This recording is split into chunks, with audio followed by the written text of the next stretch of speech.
નમસ્કાર દર્શક મિત્રો, હું છું ચૌહાણી રંગ. તમે જોઈ રહ્યા છો લોકસામના ન્યૂઝ. તો જોઈએ આજના સમાચાર જૂનાગઢથી અમારા રિપોર્ટર વિપુલ કક્કડ સાથે. જૂનાગઢ એસટી ડેપોની કથળેલી પરિસ્થિતિ તારીખ 19/5/2025 રોજ જૂનાગઢ એસટી ડેપોની 12:30 કલાકે ઉપડતી બસ જૂનાગઢ છોટાઉદેપુર 13:05 કલાકે ઉપડતા તે બસ 35 મિનિટ લેટ ઉપડતા રિઝર્વેશન વાળા મુસાફરોને મુશ્કેલી વેઠવી પડતી હતી.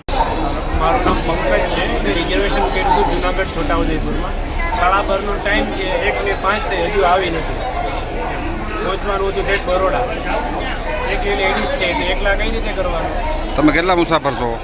એક લેડીઝ એકલા. લેડીઝ એકલા જવાના. તમારે ટિકિટનું રિઝર્વેશન હતું આમાં? રિઝર્વેશન હતું. કઈ બસ હતી? જુનાગઢ છોટાઉદેપુર. ટાઈમ શું હતો એનો? 12:30. આવી ક્યારે? 1:05.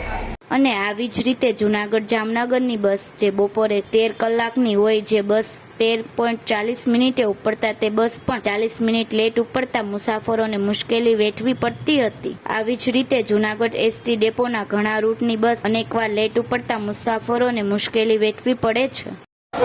મારું ગામ વાવડી છે, હાથગઢ પણ આવેલું છે ગામ. મારું નામ જાડેજા જલ્દીથી જન્મી છે. અમે 1 વાગ્યાના બસની રાહ જોઈને બેઠા છે, હજી બસ આવી નથી. અમારે શું કરવાનું?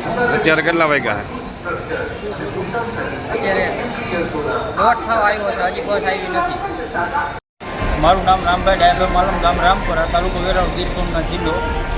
મારે જવાનું જામનગર. 1 વાગ્યાનો ટાઈમ છે, હજી બસ નથી આવી.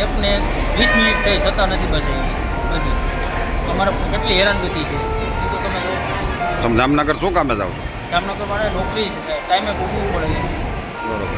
હજી બસ નથી આવી.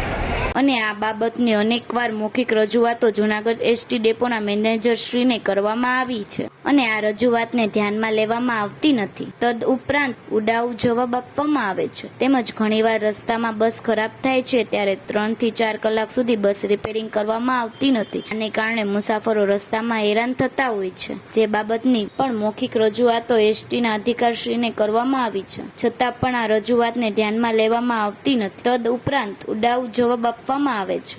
રાઠાભાઈ મારું નામ. બસ જુનાગઢથી જામનગર જવાવાળી 1 વાગે આવી નથી. દોઢથી હજી આવી નથી.